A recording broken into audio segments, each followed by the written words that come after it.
శాంతాకారం భుజగశయనం పద్మనాభం సురేశం విశ్వాధారం గగనసదృశం మేఘవర్ణం శుభాంగం లక్ష్మీకాంతం కమలనయనం యోగిహృద్యానగమ్యం వందే విష్ణుం భవభయహరం సర్వలోకైకనాథం.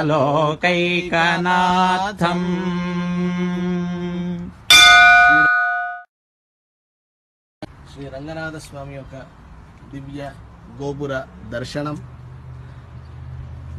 దర్శనం ద్వారా శిఖర దర్శనం పాపనాశనం అన్నట్లుగా ఈ యొక్క దర్శనం వల్ల మన అందరి పాపాలు కూడా నశించాలి. రంగనాథుడి యొక్క దివ్య అనుగ్రహము అందరికీ ఉండాలని ప్రార్థిస్తూ సర్వే జనాః సుఖినో భవంతు.